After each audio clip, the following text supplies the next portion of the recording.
I hope आप लोगों को अच्छा रेस्ट मिला होगा 2 हफ्ता। हम लोग दूसरा अध्याय डिस्कस कर रहे हैं और हम लोगों ने डिस्कस किया था कि इस अध्याय को अध्ययन के दृष्टिकोण से 5 भागों में विभाजित किया गया है। पहला भाग अर्जुन के संशय और कृष्ण के प्रति समर्पण से संबंधित था। दूसरा भाग जो था ज्ञान के आधार पर भगवान अर्जुन को युद्ध करने के लिए प्रेरणा दे रहे हैं और तीसरा भाग कर्मकांड के आधार पर कर्तव्य पालन की प्रेरणा दे रहे हैं।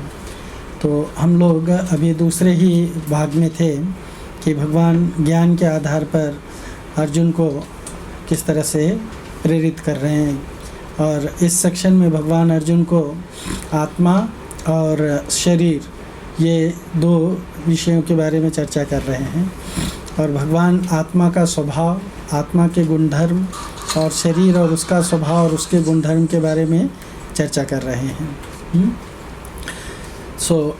हम लोग शायद 21 श्लोक तक पिछली बार चर्चा किए थे और आज से 22वां श्लोक पे हम लोग चर्चा करेंगे, जिसमें आत्मा का ही वर्णन करते हुए भगवान आत्मा के द्वारा शरीर को बदलने की जो प्रक्रिया है उसको वस्त्र बदलने की प्रक्रिया से कंपेयर करते हैं और भगवान इस तरह का एग्जाम्पल हम लोगों को अच्छी तरह से समझ में आ जाए, जो हम अपने रोज़मर्रा के जीवन में देखते हैं, तो भगवान भी इसी तरह के एग्जाम्पल एक्चुअली प्रेजेंट करते हैं। जैसे हम लोग हर रोज़ कपड़े बदलते हैं तो हमको मालूम है कपड़ा बदलना क्या होता है। तो भगवान यहाँ पे कंपेयर कर रहे हैं कि ये शरीर जो है ये वस्त्र के समान है और आत्मा वास्तविक व्यक्ति है। तो जिस तरह से व्यक्ति अपने वस्त्र बदलता है उसी तरह कब बदलता है वस्त्र, जब वो वस्त्र या तो गंदे हो जाते हैं या पहनने लायक नहीं होते हैं या फट जाते हैं। तो शरीर भी जब आत्मा के इनहैबिटेशन के लायक नहीं रह जाता है, आत्मा के रहने के लायक नहीं रह जाता है या आत्मा को ये शरीर का उपयोग करने की स्थिति ये शरीर नहीं रह जाती है कि आत्मा इसको अच्छी तरह से यूज़ कर सके, तो फिर क्या होता है, आत्मा जो है शरीर बदल देता है। जिस तरह से हमारा कपड़ा हमारे लिए जब उपयोगी नहीं रह जाता है तो हम अपने उस कपड़े को बदल देते हैं। एक ही देह में आत्मा और परमात्मा की उपस्थिति बताने के लिए एक वृक्ष पर 2 पक्षियों का भी दृष्टांत भगवान बताते हैं और यहाँ पे भगवान बहुत ही सुंदर तरीके से देही यानी आत्मा की निर्विकारता क्या मतलब क्या होता है कि किसी भी प्रकार का विकार आत्मा में नहीं आता है का दृष्टांत रूप में वर्णन करते हैं। दृष्टांत मतलब होता है कि एग्जाम्पल देना, तो एक एग्जाम्पल दे करके बताते हैं कि किस तरह से आत्मा निर्विकार रूप है। निर्विकार मतलब आत्मा में कोई भी किसी भी प्रकार का परिवर्तन नहीं आता है। वस्त्र बदलने से व्यक्ति नहीं बदल जाता है, उसी प्रकार शरीर रूपी वस्त्र बदलने पर भी आत्मा वही रहती है। प्रत्येक स्तर पर लोग समझ सकें इसके लिए उपयुक्त और सुंदर उदाहरण भगवान देते हैं, हम लोग इसको आसानी से समझ सकें। आत्मा द्वारा शरीर बदलना वस्त्र बदलने के जैसा है और भौतिक विज्ञान भी शरीर परिवर्तन की बात करता है। भौतिक विज्ञान भी शरीर परिवर्तन की बात करता है और अगर आप किसी मेडिकल साइंटिस्ट को या डॉक्टर को पूछेंगे, इसमें कोई डॉक्टर है, आप लोगों में कोई डॉक्टर है नहीं, मेडिकल साइंटिस्ट या किसी डॉक्टर को आप पूछेंगे तो डॉक्टर आपको बताएगा कि you are not that same person.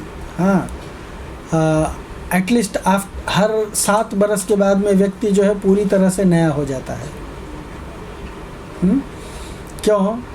क्योंकि ये शरीर किससे बना हुआ है? सेल्स, कोशिकाओं से बना हुआ है और कोशिकाएं प्रतिक्षण मरती रहती हैं, है ना। ये कोशिका, जैसे आपने सांप को केचुल बदलते हुए देखा होगा, कितने लोगों ने देखा है? सबने देखा होगा, राइट। तो सांप जो अपना ऊपर का कवर छोड़ देता है तो क्या सांप मर जाता है? नहीं मर जाता है ना। वो तो हमारे तरह से किसी टेलर से कपड़े सिला करके नहीं लाता है, राइट। पर उसका वो ऊपर का जो लेयर है चमड़ी का, वो लेयर क्या है? उसका एक वस्त्र है, समझ में आया ना, उसका एक वस्त्र है। उसी तरह से हमारा शरीर भी जो है एक चमड़े से मढ़ा हुआ है, और ये चमड़ा क्या है? हर रोज़ परिवर्तित होते रहता है। हम रोज़ नहाने जाते हैं, मैल निकालते हैं, है ना, तो क्या होता है? डेड सेल्स जो है वो क्या होता है? मैल के रूप में बाहर आ जाते हैं, जो मृत कोशिकाएं हैं, और ये कोशिकाएं रोज़ मरती हैं और रोज़ नई जन्म लेती हैं। सो इस प्रक्रिया से देखा जाए तो शरीर जो है 7 साल के बाद में उसमें पुराना एक भी सेल नहीं रह जाता है। इसीलिए 7 साल के बाद में वो व्यक्ति पूरी तरह से कंप्लीट न्यू होता है, समझ में आया ना, कंप्लीट न्यू होता है। लेकिन ये जानता कौन है कि मैं कंप्लीट न्यू हूँ? वो नहीं बदलता है। वो आत्मा जो इस शरीर के अंदर है, शरीर बदल गया है लेकिन वो नहीं बदला है। वो कहता है 7 साल पहले मैं ऐसा था, उसके पहले मैं ऐसा था, उसके पहले मैं ऐसा था, राइट। वो अपनी सारी स्थितियों को जानने वाला कौन है? वो नहीं बदलता, वो निर्विकार है, राइट। ये आत्मा का ज्ञान बता रहे हैं हम। एक शरीर से दूसरे शरीर में आत्मा का स्थानांतरण। हम लोग कपड़े तो दुकान से खरीद के लाके पहन लेते हैं, फिर शरीर बदलना क्या दुकान से खरीद के लाके पहनने जैसा है? हाँ नहीं। कर्मणा दैव नेत्रेण। हम एक शरीर से दूसरा शरीर कैसे प्राप्त करते हैं? अपने कर्म के और अपने कर्म के आधार पर, देवताओं के सुपरविज़न में। यानी देवता हमको वही वस्त्र स्वीकार करने देंगे जो हमारे कर्म के कारण हमको लागू है, समझ में आया ना। तो सबसे मुख्य कारण क्या है शरीर का? हम जो नेक्स्ट शरीर पाने वाले हैं उसका मुख्य कारण क्या है? कर्म है। तो आगे जा कर के भगवान 31 श्लोक से कर्म का विज्ञान आरंभ करेंगे। इस सेक्शन के बाद में कर्म का विज्ञान आरंभ किया जाएगा। सो कर्मणा दैव नेत्रों के सिद्धांत के अनुसार ये शरीर परिवर्तन संभव होता है। और आत्मा का विभिन्न शरीरों में प्रवास का कारण क्या है? भगवान से स्वतंत्र भोग की इच्छा और उनका विस्मरण। कल भी मैंने लेक्चर में पूछा था आप लोगों को ये question, right. Some few people were there कि हम जो ये क्या कहते हैं, इस भौतिक जगत में क्यों आए, राइट। हम भौतिक जगत में क्यों आए? हम लोग कल कौन सा भागवतम का एक श्लोक डिस्कस कर रहे थे, यू रिमेम्बर? कौन सा श्लोक था? 1.5.17। 1.5.17 मनुष्य को क्या करना चाहिए वो बता रहे हैं सुखदेव गोस्वामी को, है ना।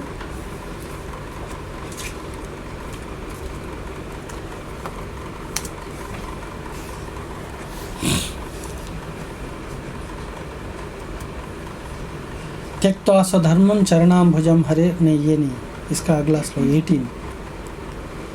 तस्सैव हेतो प्रयतेत को विदः न लभ्यते यद् भ्रमताम् उपरि अधः तल्लभ्यते दुःखवदन्यतः सुखम कालेन सर्वत्र गभीररंहसा। तस्सैव हेतो प्रयतेत कोविदः। कोविद मतलब इंटेलिजेंट, कोविद मतलब इंटेलिजेंट, है ना। कवि कोविद कह सके कहाँ थे, तुम उपकार सुग्रीव ही कीना, राम मिलाए राजपद दीना, है ना। तो हनुमान जी को क्या कहा गया है? कोविद। कोविद मतलब इंटेलिजेंट है, तुम बहुत इंटेलिजेंट हो। सो जो कोविद, जो बहुत इंटेलिजेंट लोग होते हैं वो क्या करते हैं? तस्सैव हेतो प्रयतेत। तस्सैव मतलब भगवान की प्राप्ति के लिए, भगवान का प्रेम प्राप्त करने के लिए वो प्रयत्नशील रहते हैं, समझ में आया ना। न लभ्यते, क्या चीज़ जो है? भगवान का प्रेम जो है, न लभ्यते, कैसे? भौतिक जगत में ऊपरी अधः। ऊपरी मतलब ऊपर जाना और अधः मतलब नीचे जाना, यानी ऐसे चक्कर खाना। तो चक्कर किस में खाते हैं? हायर प्लैनेट में और लोअर प्लैनेट्स में। Higher planet, lower planet, middle planet, higher planet, lower planet, middle planet, ये चक्र चलता रहता है। तो हम आ ब्रह्म भुवनालोका घूमते रहते हैं। और इस तरह से ब्रह्मा और भुवन लोक में घूमते रहने से, ब्रह्म लोक में और पाताल लोक में घूमते रहने से हमको वो प्राप्त होने वाला नहीं है। कौन सा चीज़? भगवत प्रेम। क्या मिलता है फिर इधर? क्या मिलता है? हाँ, कहीं सुख मिलता है, कहीं दुख मिलता है। राइट, हम लोग इसके बारे में कल थोड़ा अच्छा से चर्चा किए थे कि कहीं सुख मिलता है, कहीं दुख मिलता है। और ये भौतिक जगत में सुख और दुख है क्या? दुख ही दुख है। तो सुख क्या है? कल क्या डिस्कस किए थे? सुख क्या है? बिटवीन टू दुख। हाँ, क्या है वो? थोड़ा सा जब कम हो जाता है ऐसा लगता है कि सुख हो गया। दो दुखों के गैप गैप गैप दो दुखों के बीच की स्थिति। दो दुखों के बीच का जो गैप है, एक दुख आ गया, दूसरा सक्सेसिव आने वाला है। राइट, तो दोनों के बीच में जो गैप है वो हमारे लिए इस भौतिक जगत में क्या है? सुख है। पर वो वास्तविक सुख है क्या? हाँ, वो वास्तविक सुख है? नहीं है। सो वास्तविक सुख क्या है? भगवत प्रेम। वो ऊपरी अधा घूमने से नहीं मिलता है। समझ में आया ना? उसका एक अच्छा उदाहरण देते हैं कि ये जगत में सब लोग, हम लोग एंडेवर किसके लिए करते हैं? सुख प्राप्त करने के लिए। हम में से कोई भी दुख के लिए तो प्रयास करता है? हाँ, आज चलो नौकरी करके दुख पाएंगे। हाँ, कोई है ऐसा जो दुख प्राप्ति के लिए कार्य करता है? लेकिन मिलता क्या है? हम वो चाहते नहीं है, लेकिन मिलता सबको है ना? सबको मिलता है, भर भर के मिलता है। राइट, हाँ, तो सुख और दुख यहाँ पे बिना मांगे मिलेगा। लेकिन भगवत धाम या भगवत प्रेम बिना प्रयास करने के लिए नहीं मिलेगा। और जो बुद्धिमान होते हैं वो क्या करते हैं? वो सुख और दुख के लिए प्रयास नहीं करते। हम लोग भौतिक जगत में किसके लिए प्रयत्नशील रहते हैं? सुख प्राप्ति करने के लिए, है ना? भागवत क्या कहती है? जो इंटेलिजेंट लोग हैं वो किसके लिए? तस्सैव हेतो प्रयतेत, हाँ, उसके लिए प्रयास करते हैं। तो यहाँ पे कहा गया है कि आत्मा एक शरीर से, मतलब ऊपरी अध जाना, मतलब एक शरीर से दूसरा शरीर में परिवर्तन, है ना? ऊपरी मतलब हायर प्लैनेटरी सिस्टम, स्वर्गलोक, जपलोक, तपलोक, सिद्धलोक, सत्यलोक, हाँ, ब्रह्मलोक। और लोअर प्लैनेटरी सिस्टम तल, तलातल, अतल, बीतल, सुतल और पाताल से ये ऊपरी अधा कहलाता है। ऊपर नीचे। हाँ, ये किसके लिए मिलते हैं? हम किसके लिए? ये यहाँ पे घूमने से क्या मिलता है? सब जगह सुख और दुख। लेकिन सुख कुछ नहीं है। स्वर्ग में लोग कहते हैं सुख मिलता है, पर स्वर्ग का राजा सुखी है क्या? हाँ, लोग स्वर्ग में किसके लिए जाते हैं? सुख प्राप्त करने के लिए। पर स्वर्ग का राजा ही जो है वो सुखी है क्या? हाँ, अच्छा, ब्रह्मा सुखी है तो कौन सुखी है? इसमें कोई नहीं। हाँ, वो तो higher planet, highest planetary system में है ना, वो सुखी है क्या? तो फिर यहाँ क्या मिलता है? केवल दुख मिलता है। और हम में से कोई भी दुख प्राप्ति के लिए प्रयास नहीं करता है। तो हमको ये जो शरीर मिलता है वो केवल सुख और दुख के चक्कर में मिलता है। इसलिए भगवान कह रहे हैं कि ये शरीर का चिंता छोड़ो, ये सुख और दुख की चिंता छोड़ो। क्या करो? तस्सैव हेतो प्रयतेत। हाँ, लेकिन उसके लिए प्रयत्न करना मतलब अपने प्रेस्क्राइब्ड ड्यूटी को निभाना है। क्या करना है? हमारा जो प्रेस्क्राइब्ड ड्यूटी है उसको निभाना है। और इसी चीज़ को बताने के लिए अगले श्लोक में भगवान आत्मा के और कैरेक्टर को बता रहे हैं कि आत्मा नष्ट नहीं होती है। नयनम छिन्दन्ति शस्त्राणि नयनम दहति पावकः न चैनम क्लेद्यन्ते आपो न शोषयति मारुतः अशेद्योयम दाह्योयम अक्लोद्य अशोष्य एव च नित्यः सर्वगतः स्थाणो रचलोयम सनातनः अव्यक्तोयम अचिन्त्योयम अविकार्योयम उच्यते तस्मादेवं विदित्वेन नानुशोचितुम अर्हसि। हाँ, तुम चिंतन मत करो। क्या कह रहे हैं भगवान अर्जुन से? कि हे अर्जुन, इसके लिए तुम चिंता बिल्कुल मत करो। किसके लिए? 2.23 23 to 25। क्या कह रहे हैं भगवान? शस्त्राणि एनम न छिद्यन्ति, शस्त्र से इस आत्मा को नहीं मार सकते हैं। पावकः एनम न दहति, अग्नि इसको जला नहीं सकती है। आपः च एनम न क्लेदयन्ति, और आप मतलब जल, हाँ पानी इसको भिगा नहीं सकता है। मारुतः न शोषयति, और इसको एयर जो है वो सुखा नहीं सकता है। समझ में आया ना? अयम अच्छेद्यः अयम अदाह्यः, ये क्या है? अछेद्यो अयम अदाह्यो अयम, है ना? अयम मीन्स ये आत्मा क्या है? अयम अछेद्य, छेद्य मतलब इसको कट नहीं किया जा सकता है। समझ में आया ना? अयम अदाह्यो, ये इसका डिवीज़न नहीं किया जा सकता, यानी इसको काटा नहीं जा सकता है, इसको जलाया नहीं जा सकता है। अक्लेद्यो अयम, क्लेद्य अक्लेद्यः अशोष्य एव च, इसको न तो सुखाया जा सकता है न तो भिगाया जा सकता है। अयम नित्यः सर्वगतः स्थाणुः, ये आत्मा कैसी है? ये नित्य है, सर्वगतः स्थाणु है, अचल है और सनातन है। ये आत्मा के एट्रीब्यूट्स पूछे जाएंगे आपको, तो ये आंसर देना है। और अव्यक्तो अयम अव्यक्तः अयम अचिन्त्यः, ये अनमैनिफेस्ट है। अनमैनिफेस्ट मीन्स अव्यक्त है, ये आत्मा अपने आप को व्यक्त नहीं करती है। समझ में आया ना? कब व्यक्त करती है? जब शरीर धारण। कोई आत्मा को देख पाया है ना? आत्मा की उपस्थिति हम कैसे जानते हैं? इसलिए आत्मा को अव्यक्त कहा गया है। समझ में आया ना? ये आत्मा को कोई देख नहीं सकता है, किससे? अपने इन चर्म चक्षुओं से। समझ में आया ना? अपने पंच इंद्रियों से, पंच ज्ञानेंद्रियों से हम आत्मा के बारे में कोई जानकारी प्राप्त नहीं कर सकते हैं। तो हम किससे जानकारी प्राप्त करते हैं आत्मा के बारे में? हाँ, बुद्धि से। किससे? चाणक्य पंडित कहता है, क्या कहता है? तिले तैलम, तिल में तेल है, कैसे जानते हैं? तिले तैलम पयसी घृतम, हाँ, और दूध के अंदर घी है ना? इच्छो गूढ़म, और ऊख, ऊख बोलते हैं, क्या बोलते हैं? गन्ना, गन्ने के अंदर सुगर है, हाँ, गूढ़म गुड़ है, गन्ने के अंदर सुगर है। और पुष्पे गंधम, हाँ, फूल के अंदर इत्र है। समझ में आया ना? ये हम कैसे जानते हैं?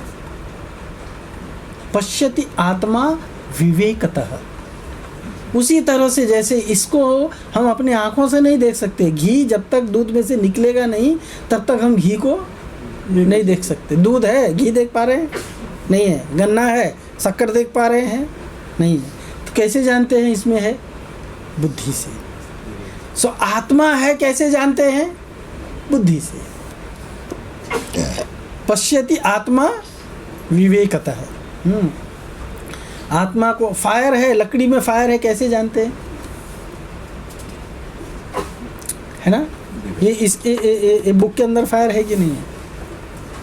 हाँ है। ये टेबल के अंदर फायर है, कैसे जानेंगे? फायर को निकालने के लिए क्या करना पड़ेगा? इसमें से फायर को निकालने के लिए क्या करना पड़ेगा? हाँ, पानी, पंप में से पानी निकालने के लिए क्या करते हैं? प्राइमिंग बोलते हैं, क्या बोलते हैं? सेल्फ प्राइमिंग या प्राइमिंग। जैसे गांव में जब पंपिंग कर देते हैं तो पानी नहीं निकलता है तो ऊपर से एक बाल्टी पानी डालते हैं और पानी डाल के फिर पंप मारते हैं, तो उसको क्या बोलते हैं? प्राइमिंग करना, है ना? तो जब प्राइमिंग करते हैं तो अंदर से क्या होता है? ज़मीन के अंदर जो पानी है वो बाहर आता है। सो उसी तरह से इसके अंदर फायर है, उसको निकालने के लिए क्या करना पड़ेगा?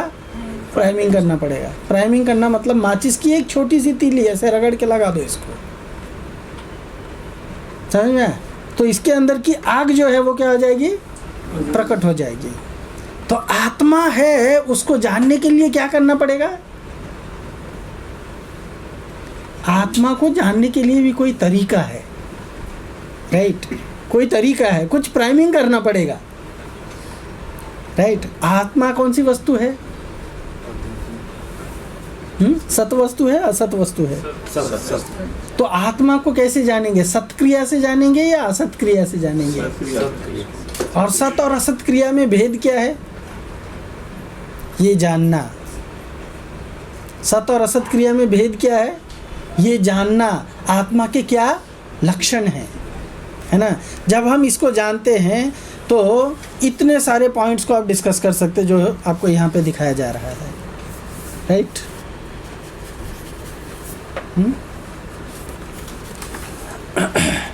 सो आत्मा मानवीय व्यवहारिक ज्ञान के द्वारा अकल्पनीय है। आत्मा को हम मानव के हमारे डेली रोज का रूटीन एक्टिविटी जो है उससे हम उसको नहीं समझ सकते हैं, है ना? आत्मा को हम केवल बुद्धि के द्वारा जान सकते हैं और बुद्धि के द्वारा हम ये सारी चीज़ें जो है कंसीव कर सकते हैं, अंडरस्टैंड कर सकते हैं। यानी यहाँ पे आत्मा की सात्वता की बात की जा रही है कि आत्मा किस तरह से सत है। आत्मा कभी भी नष्ट नहीं हो सकती है। इसीलिए इस जगत में कितने प्रकार के हथियार होते हैं? कोई है मिलिट्री वाला? बोलिए, कितने टाइप के आर्म्स एंड एम्युनिजम्स होते हैं? तो बायोलॉजिकल है, केमिकल, बस बोलिए। अग्नेयास्त्र। अग्नेयास्त्र मतलब अग्नि से बनने वाला अस्त्र है। वायव्य अस्त्र मतलब वायु के द्वारा संचालित करने वाला अस्त्र, है ना? और उसके बाद में वारुणीय अस्त्र यानी जल से बनने वाला अस्त्र, समझिए। इवन फोम से भी अस्त्र बनता है। और देन अर्थ से बनने वाला सॉलिड जो भाला धनुष ये सब होता है। हाँ, ये जितने भी अस्त्र हैं सबको यहाँ पे दिया गया है। नैनम छिन्दन्ति शस्त्राणि यानी सॉलिड अर्थली वेपन से इसको नहीं मार सकते हैं। नैनम छिन्दन्ति शस्त्राणि न चैनम क्लेदयन्ति आपो। और क्या हो सकता है? नैनम छिन्दन्ति शस्त्राणि नैनम दहति पावक। फायर अस्त्र से भी नहीं मारा जा सकता है ना? न चैनम क्लेदयन्त आपो, वाटर अस्त्र से भी नहीं मारा जा सकता है और एयर अस्त्र से भी नहीं मारा जा सकता है ना? इसको टुकड़ा टुकड़ा भी नहीं किया जा सकता है। आप बोलेंगे टुकड़ा टुकड़ा नहीं किया जा सकता, तो आत्मा के इतने टुकड़े कैसे हैं? है ना? आखिर भगवान से जब भगवान कहते हैं मम अंश, मेरा अंश है ये आत्मा, तो जब आत्मा को टुकड़े नहीं किया जा सकता तो भगवान से कैसे अंश निकला? गुड क्वेश्चन या बैड क्वेश्चन? हाँ, है ना? भगवान की इच्छा से वो कितने भी भाग में विभक्त हो सकता है, लेकिन हम उसको नहीं कर सकते। तो ये हमारे पॉइंट ऑफ व्यू से कहा गया है, समझ में आया ना? अच्छेद्योयम। हम चाहे तो आत्मा को डिवाइड कर लेंगे, नहीं पॉसिबल है, राइट? फिर कुछ लोग कहते हैं कि अरे संतान प्राप्त किया, संतान पैदा किया तो क्या है, हमारा ही तो। आपका मटेरियल एलिमेंट उसके अंदर है, आपका मटेरियल एलिमेंट, समझ में आया ना? जैसे क्लोनिंग होता है ना, क्लोनिंग समझते हैं कि नहीं? किसको कहते हैं क्लोनिंग? कितने लोग जानते हैं क्लोनिंग क्या है? हाँ, आप भी नहीं जानते क्लोनिंग क्या है? हाँ,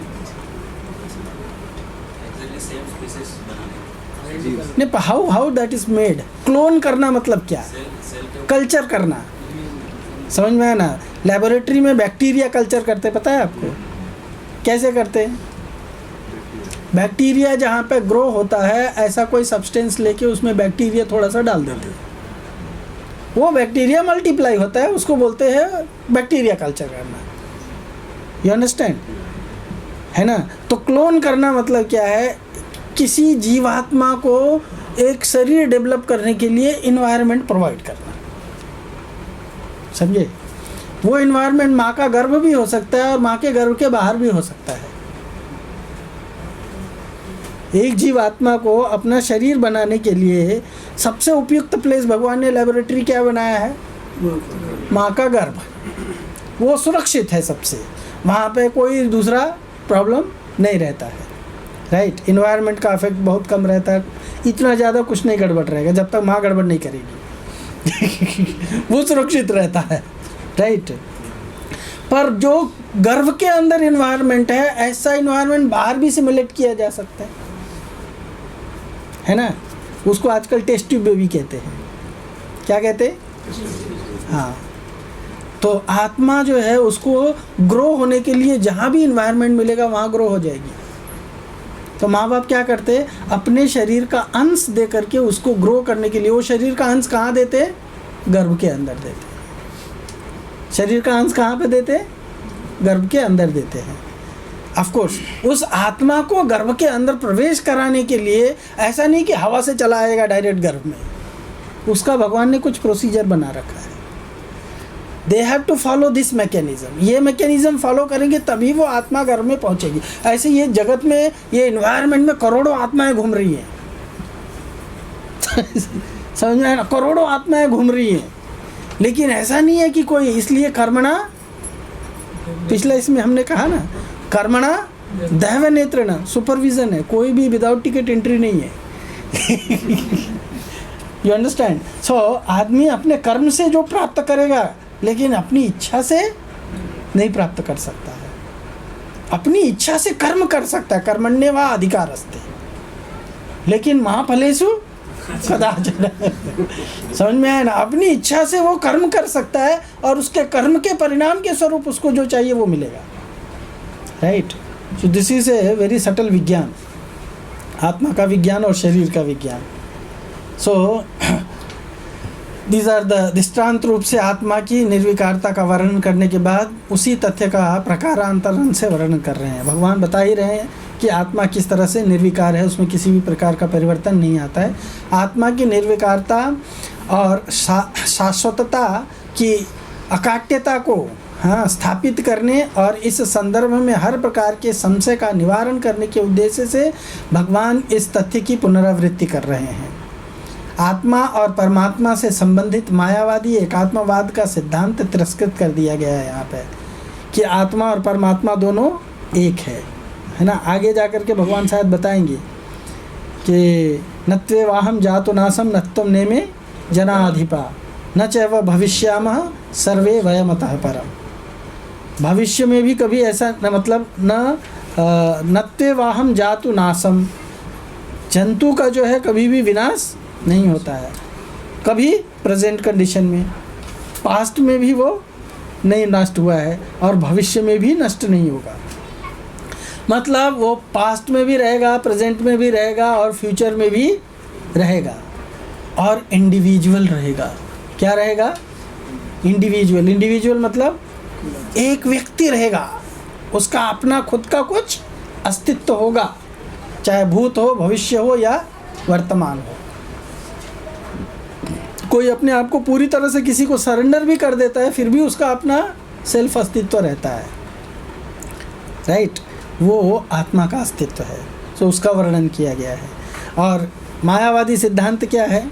आत्मा और परमात्मा एक है। नहीं, वो आज मॉर्निंग में भागवतम क्लास कितने लोगों ने सुना है ना? उसमें बताया था ना, द्वाविमो पुरुषो लोके, नहीं, वो एक ही वृक्ष के ऊपर दो पक्षी बैठे हुए हैं, द्वाव सुपर्णो, हाँ, समान वृक्षे निमग्नो पुरुषा निमग्न, है ना। ये बताया गया है कि एक ही वृक्ष के ऊपर दो पक्षी बैठे हुए हैं। तो दो पक्षी अलग अलग है या दोनों पक्षी जॉइंट है? अलग अलग है।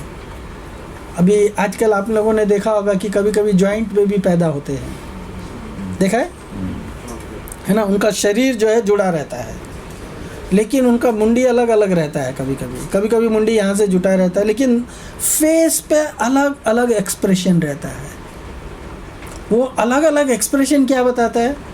अलग अलग इंडिविजुअल, दो व्यक्ति है और दोनों का अलग अलग दिमाग है। भले शरीर एक है और दोनों का दिमाग अलग अलग है, इसलिए दोनों अलग अलग सोच रहे हैं और उनका फेस जो है उनके सोच का इंडेक्स है।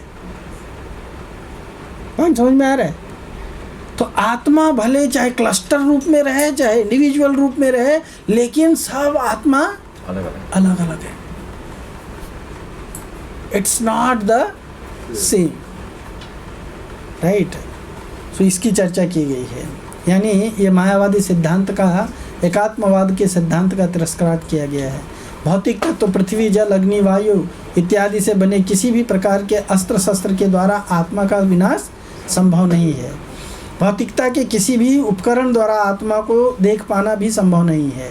इसके लिए एकमात्र श्रुति ही प्रमाण या आधार है।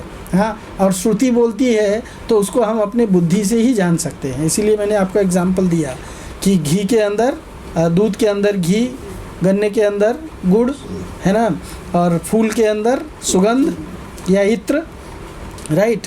सो उसी तरह से आत्मा को भी कैसे देख सकते हैं? विवेक से देख सकते हैं। जीवात्मा यद्यपि कृष्ण का अंश है, परंतु उनसे विमुख होने के कारण मायाबद्ध हो जाता है और माया के प्रभाव के कारण अपने अस्तित्व को नहीं समझ पाता है। अणु आत्मा के विभिन्न गुण यह सिद्ध करते हैं कि आत्मा परमात्मा का या पूर्ण आत्मा का अंश है, और जैसे परमात्मा में कोई परिवर्तन नहीं होता है, आत्मा भी निर्विकार है। भगवान अपने पास से डिवीज़न कर सकते हैं। भगवान कहते हैं मयाध्यक्षेन प्रकृति, है ना, मेरी अध्यक्षता में, मेरी इच्छा से प्रकृति कार्य करती है, चाहे वो भौतिक प्रकृति हो चाहे आध्यात्मिक प्रकृति हो। भगवान की इच्छा से वो कार्य करेगी, लेकिन हमारी इच्छा से वो डिवीज़न नहीं हो सकता है। तो हम आत्मा के रूप में डिवाइड नहीं हो सकते, मल्टीप्लाई नहीं हो सकते हैं, करेक्ट। शरीर के रूप में हम अपने शरीर का अंश कितने लोग को भी दे सकते हैं। हाँ, संतान जो होती है, हर संतान अपने माँ बाप का अंश होती है, राइट। हर संतान अपने माँ बाप का अंश होती है, और मेजर अंश किसका होती है? माँ का होती है। क्यों? क्योंकि माँ का भोजन वो पूरा शेयर करती है, समझ में आया ना। माँ का जो क्षिति जल पावक गगन समीर जो माँ का है, वही वो ले करके क्या बनाता है? अपने लिए शरीर बनाता है। उसका फादर जो होता है केवल उसको माँ के गर्भ तक पहुँचाने का एक माध्यम मात्र होता है। बाद में फिर फादर कमा कमा के केवल माँ को खिलाता है, राइट। और माँ के शरीर से उसको पूरा रॉ मटेरियल मिलता है, उसको पूरा रॉ मटेरियल मिलता है। इस तरह से उसको अपना शरीर बना पाता है। अथ चयनम नित्य जातम, अथ चयनम नित्य जातम नित्य जातम नित्यम व मन्यसे मृतम तथापि तुम महाबाहो नैनम शोचितुम अर्हसि। जातस्य ही ध्रुव मृत्यु ध्रुवं जन्म मृतस्य च तस्मादपरिहार्यार्थे न तुम शोचितुम अर्हसि। अथ च एनम नित्य जातम, भगवान कहते हैं अथ च एनम नित्य जातम मन्यसे। हाँ, if you think that it is always being born, अगर आप सोचते हो कि आत्मा तो बार बार जन्म लेती है, अथ च एनम नित्य जातम मन्यसे, अगर आपको लगता है कि आत्मा बार बार जन्म लेती है, नित्यम मृतम वा, और बार बार मरती भी है, और हम लोग देखते भी हैं, और हम कहते हैं कि मरा, पर मरा कौन? हाँ, तथापि ते महाबाहो तुम एनम शोचितुम न अर्हसि। भगवान एक दूसरा लॉजिक देते हैं। मान लो तुमको लगता है कि आत्मा मर रही है और जी रही है, तो आत्मा जन्म और मरण तो हो ही रहा है ना। आत्मा का जन्म, मैंने कोई चीज़ पाया है, वो चीज़ गिर गई, फिर बाद में फिर से पा गया मैं, तो फिर वो चीज़ लॉस होने का मेरे को दुख क्यों? You understand? वही चीज़ मैं जो चीज़ पाया हूँ वो अगर समय पे खो गया लेकिन फिर से मुझे मिल गया तो दुख होता है क्या? अगर आपका सोने का चैन गिर गया तो डेफिनेटली दुख होगा, लेकिन अगर तुरंत मिल गया तो दुख होगा? हाँ, नहीं होगा। तो अगर लगता है कि आत्मा जो है मर गई, लेकिन मरने के बाद फिर से तो दूसरा शरीर मिल गया, तो फिर उससे चिंता करने की क्या बात है? समझ में आया ना? और भगवान कहते हैं कि जो भी आत्मा शरीर धारण करती है, तो यहाँ पे आपको ये समझना बड़ा आवश्यक है कि मृत्यु क्या है। फिर मृत्यु क्या है बताइए? क्या जिंदगी हमारी जन्म से शुरू होती है और मृत्यु पे अंत हो जाती है? नहीं। राइट। तो जन्म क्या है और मृत्यु क्या है? एक शरीर धारण करना जन्म है और उसको छोड़ना मृत्यु है। एक शरीर धारण करना वो जन्म कहलाता है और एक शरीर को छोड़ना मृत्यु कहलाता है। तो मतलब जन्म और मृत्यु किसका हो रहा है? शरीर शरीर का हो रहा है। शरीर धारण करना, कपड़े पहनना और कपड़े उतारना। कपड़े पहनना जन्म है और कपड़े उतार के रख देना मृत्यु है। समझ में आया ना? तो जो व्यक्ति ने कपड़े पहना या कपड़े उतार दिया, क्या वो व्यक्ति नष्ट हो गया? तो आत्मा नष्ट नहीं होती है, राइट? तो फिर भगवान कहते हैं कि फिर उसके लिए क्यों चिंता करना? जातस्य ही ध्रुव मृत्यु, मैंने दिन भर कपड़े पहने हैं तो वापस घर में आने के बाद में कपड़े तो खोलने हाँ, यस। आपने कहा ना कि मतलब शरीर हम छोड़ देते हैं कि दूसरा, मतलब कि आत्मा को दूसरा शरीर मिल जाता है, तो शरीर तो डिफरेंट मिलते हैं। हाँ, तो डिफरेंट ही मिलेगा। कोई प्राणी का भी मिल सकता है। जी हाँ। सेम चेन तो हमको नहीं मिलती है। तो आप कपड़े एक उतार देते हैं तो सेम कपड़ा वापस पहन लेते हैं क्या? आपके पास तो बहुत सारे कपड़े हैं ना? कपड़े और शरीर, हाँ वही है, कपड़े की तुलना की जा रही है शरीर से। घर में जाते तो मैक्सी पहन लेते है ना, फिर साड़ी पहन लेते हैं, फिर सलवार कुर्ता पहन लेते हैं, ऑफिस में जाते हैं तो कोट और टाई पहन लेते हैं। हाँ, और घर में कोई टॉवल लपेट के बैठा रहता है। अलग अलग टाइम, प्लेस एंड सर्कमस्टेंस में हमारे अलग अलग वस्त्र होते हैं, राइट? दिन में कितने बार चेंज करते हैं हम? करते कि नहीं करते हैं? लेकिन time, place and circumstance plus मेरा कैपेसिटी। अगर कोई एकदम से रगड़ है, मतलब उसके पास में कुछ है ही नहीं, पैसा है और फटे पुराने ही कपड़े हैं, और उसको बोलना है ऑफिस में जाओ, वो कौन सा कपड़ा पहन के जाएगा? टाई कोट पहन के जाएगा? किसका मारेगा टाई कोट? उसके पास में सिर्फ एक फटा हुआ चादर है, वही लपेट के जाएगा ना वो, कहीं भी जाए, है ना? लेकिन जिसके पास बहुत ज़्यादा है वो क्या करता है? और स्त्रियां तो दिन भर में कितने कपड़े बदलती हैं।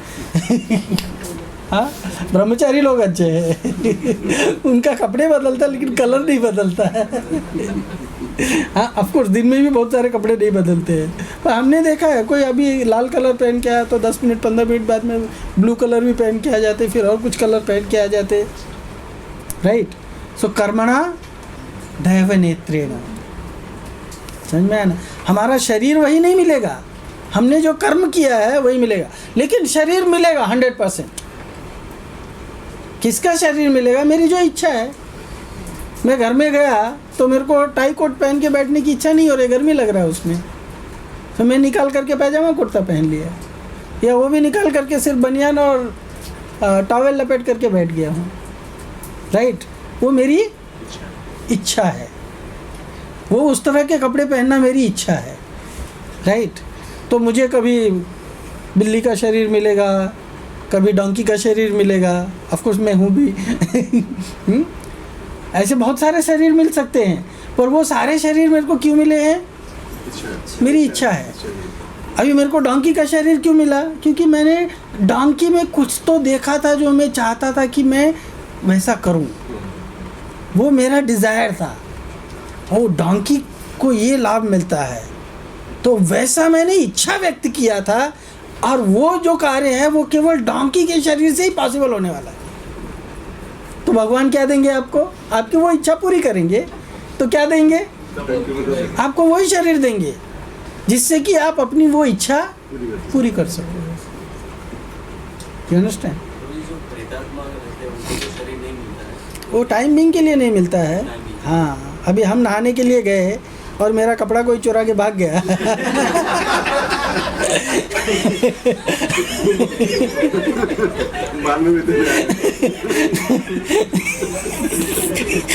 क्या होगा बताओ?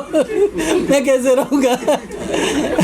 गोपियाँ नहाने के लिए गई थी यमुना में, कपड़े बाहर रख करके, कृष्ण आया कपड़े लेके गायब हो गया, पेड़ पे चढ़ गया, है ना? अभी गोपियाँ क्या पहने ये आप लोग को मालूम है, राइट? तो प्रेत आत्मा मतलब उसने अपने कपड़े गुमा दिए हैं। क्या किया है? अपने कपड़े या तो खुद फाड़ डाला है, खुद जला डाला है, या कुछ गड़बड़ कर दिया है। तो जब तक उसका नया लॉट सिलाई होके नहीं आता है तब तक उसको वैसी स्थिति में रहना पड़ेगा।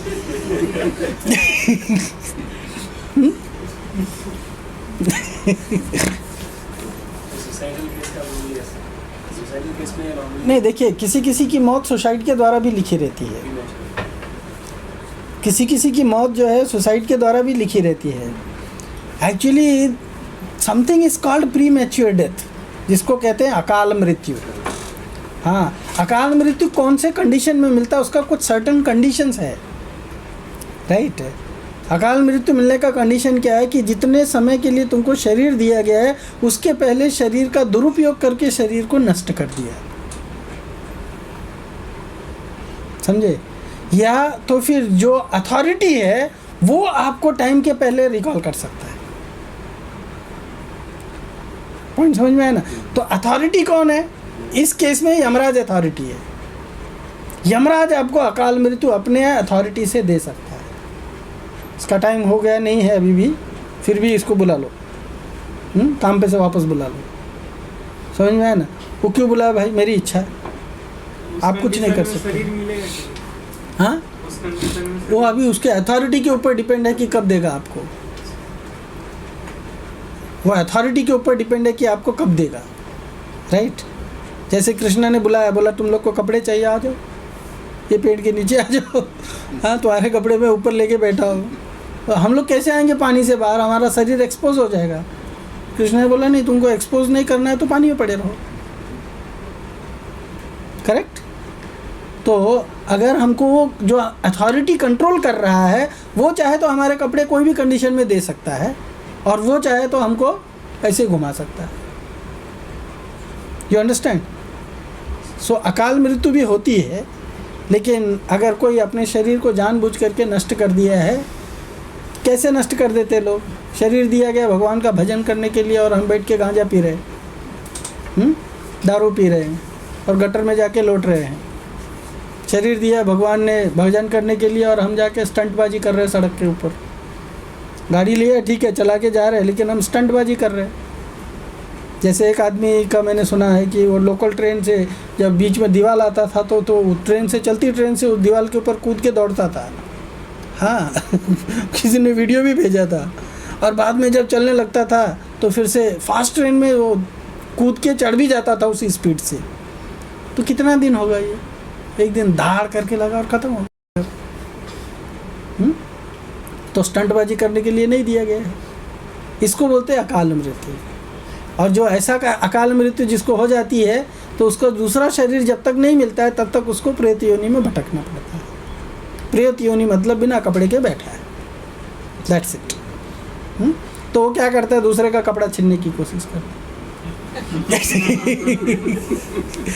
दूसरे के शरीर में प्रवेश करता है। हाँ, दूसरे के शरीर में प्रवेश करने की कोशिश करता है, वही दूसरे का कपड़ा छीनने के जैसा है। ओके, हम लोग ये सब डिस्कस करेंगे तो ये नहीं होगा डिस्कशन। तो इसलिए वो डिस्कशन नहीं करेंगे। ये सब सुनना है तो क्लास में आया करो। सो इसमें अर्जुन का शोक दूर करने के लिए भगवान गलत सिद्धांत का सहारा लेते हैं, यद्यपि वे स्वयं इसका खंडन करते हैं। यस्य आत्मबुद्धि गुणपेत्र धातु के, समझ में आया ना। भागवत में ये बताया गया ना कि शरीर जो है, आत्मबुद्धि जो अपने आप को शरीर मानता है, लेकिन भगवान यहाँ पे अर्जुन को ये गलत तरीक़ा से भी उसको सही बात समझाने की ही कोशिश कर रहे हैं। तो भगवान ये कहना चाहते हैं कि अगर तुमको लगता है कि अथ चैनम, हाँ, नित्य जातम नित्यम वा मन्य से मृतम, अगर तुमको लगता है कि आत्मा जन्मती है और बार बार मरती है, तो ये मानते भी हो तो इसमें नुकसान क्या है? तो एक्चुअली शरीर को आत्मा मानना ये गलत सिद्धांत है। कौन मानता है ऐसा? ये श्लोक में क्या बताया गया है? यस्य आत्मबुद्धि कुणपेत्र धातु के स्वधि कलत्र आदिषु भौम इज्जधि यस्य तीर्थ बुद्धि सलिले न करिचित, यस्य तीर्थ बुद्धि सलिले न करिचित जनेषु अभिज्ञेषु स एव गोखरा। ऐसा व्यक्ति कौन है? पशु के जैसा है। पशु भी 3 मोड्स में रहते हैं, goodness, passion and ignorance, right है। तो गधा किस में रहता है? कौन सा मोड वाला है? इग्नोरेंस, खरा। और गाय? हाँ, सो मोड ऑफ गुडनेस, राइट है। तो चाहे तुम मोड ऑफ गुडनेस में रहो, चाहे तुम मोड ऑफ इग्नोरेंस में रहो, एंड इन बिटवीन, राइट। लेकिन अगर तुम्हारी बुद्धि केवल ये शरीर शरीर ही आत्मा तक स्थिर है तो you are like an animal. पाश्विक बुद्धि कहते हैं उसको। सो भगवान कहते हैं कि पाश्विक बुद्धि जो है वो वास्तविक बुद्धि नहीं है। वास्तविक बुद्धि क्या है? आत्म बुद्धि। आत्मा क्या है? वो जानना, मैं कौन हूँ, हु एम आई, ये जानना, ये वास्तविक बुद्धि है। और आत्मा के रूप में अपने आप को जानना। देह तो कुछ रासायनिक तत्वों का संयोग है, इसलिए कुछ रसायन नष्ट हो जाने पर शोक करना उचित नहीं है, क्योंकि यह विघटित होकर के पुनः जीव की उत्पत्ति कर सकता है। अभी पानी में मिल जाता है ना, पानी वेस्टेज हुआ। आप ये जो प्रकृति का चक्र देखते हैं, समुद्र से पानी इवापोरेट होता है, आकाश में जाता है, फिर पानी बन के, तो उसका एक स्वरूप बदलता रहता है सिर्फ, लेकिन तत्व तो नष्ट नहीं होता है, राइट। मट्टी से बहुत सारा चीज़ें बनता है, बाद में वो सब चीज़ विघटित होकर किस में मिल जाता है? मट्टी में मिल जाता है, यानी मट्टी का टोटलिटी रिमेन्स। सो उसी तरह से ये जो शरीर है, इसका भी कुछ नष्ट नहीं होता है, इसका स्वरूप बदल जाता है। पहले ये किस में था? पानी था, हवा था, है ना, आग था, और बाद में मरने के बाद में भी क्या बन गया? हवा, पानी, आग ही बन गया, है ना। कुछ नुकसान हुआ? पहले इसको आत्मा ने अपने ऊपर लपेट करके इसको थोड़ा प्रोसेसिंग करके एक शेप दिया, हाँ, और शेप देने के बाद में क्या किया? बाद में जब इसको छोड़ के चला गया तो वो पूरा डिसइंटीग्रेट हो गया। सिंपल एग्जांपल समझने के लिए आप इसको दे सकते हैं कि जैसे नदी के किनारे या समुंदर के किनारे बच्चा जो है बालू का घर बनाता है, राइट। सो बालू का घर जब बनाता है तो वो घर एक शेप दिखता है, करेक्ट। लेकिन जब बच्चा उसको तोड़ के फिर से चला जाता है तो बालू बन जाता है, फिर से बालू बन जाता है। बालू का कोई नुकसान हुआ? बालू जहाँ पड़ा था वहीं पड़ा है। तो ये शरीर के जो विभिन्न घटक हैं, रासायनिक तत्व जो हैं, हाँ, वो सब यहीं पे हैं। और रासायनिक तत्व जो है वो कभी नष्ट नहीं होते, वो उसी में रहते हैं। हाँ, तो रासायनिक तत्वों के संयोग से इसमें, जैसे अगर मान लो किसी के घर पे मौत हो गई है, करेक्ट, और आप उसके घर पे गए, आप बड़े बुद्धिमान सोच रहे अपने आप को, और वो आदमी सोचता है कि आई एम दिस बॉडी, मैं ये शरीर हूँ, और आप उसको जाके समझाते हो कि भाई देखो ये शरीर जो है कुछ केमिकल से बना होता है, और केमिकल थोड़ा नुकसान हो गया तो क्या फ़र्क पड़ता है? तो उल्टा रिएक्शन क्या होगा? आपको क्या मिलेगा वहाँ पे? गार्लैंड मिलेगा? हाँ क्या मिलेगा बताइए? राधे श्याम प्रभु ने अपने एक प्रेजेंटेशन में, आजकल वो 6 सेशन में प्रेजेंट करते हैं कि ये शरीर जिन रासायनिक तत्वों से मिलकर के बना हुआ है, उसको अगर आप पूरा पाउडर बना देंगे इसको, या पूरा घोल बना करके उसका विश्लेषण करके सारे रसायन अलग कर देंगे, केमिकल सब अलग अलग कर देंगे, तो मार्केट में इसका कीमत कितना मिलता है मालूम है? 300। हाँ 300।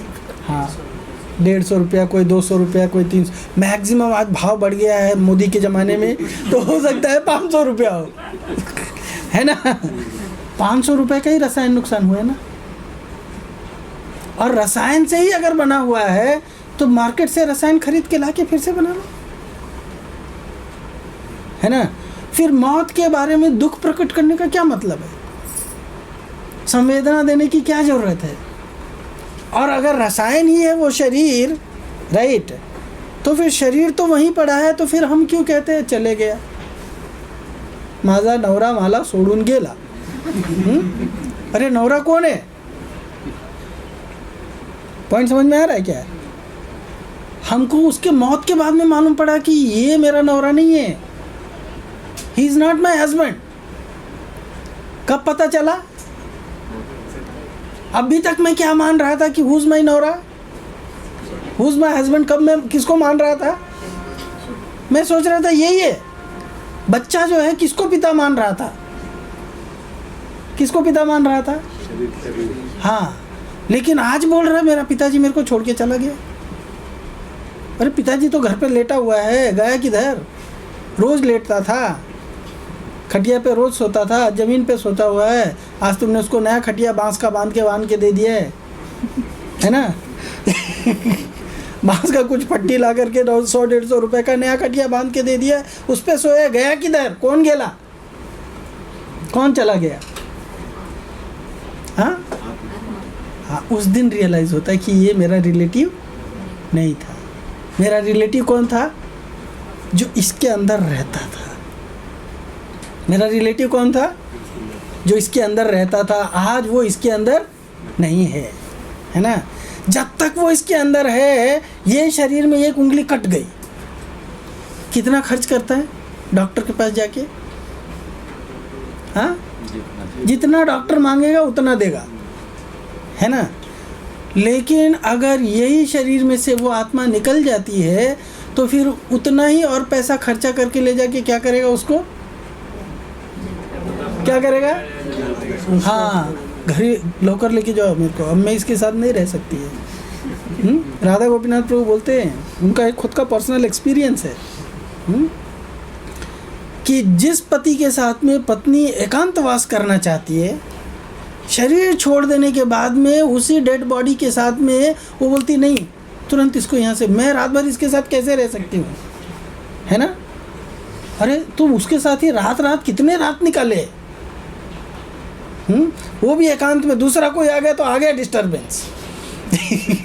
आज क्या प्रॉब्लम है? वही शरीर है ना, उसको तो आत्मा के रूप में तो तुमने देखा नहीं था, और अब वो शरीर छोड़ करके चला गया है, तो फिर उससे इतना क्यों भयभीत है? जिसके साथ पूरा जीवन रहा, जिसके साथ सब सुख दुख बांटे, आज उससे इतना डर क्यों लग रहा है ना? क्योंकि उसके अंदर वो व्यक्ति नहीं है जो होना चाहिए था। अब ये क्या पड़ा हुआ है? ये केवल डेड मैटर है, और इस डेड मैटर को क्या करना है? इसको ठिकाने लगाना है। क्या करना है? इसको ठिकाने लगाना है। कितना भी छाती पीट पीट के चिल्लाओ, लेकिन लेके जाओ भाई, नहीं चाहिए ये अब यहाँ पे। क्यों?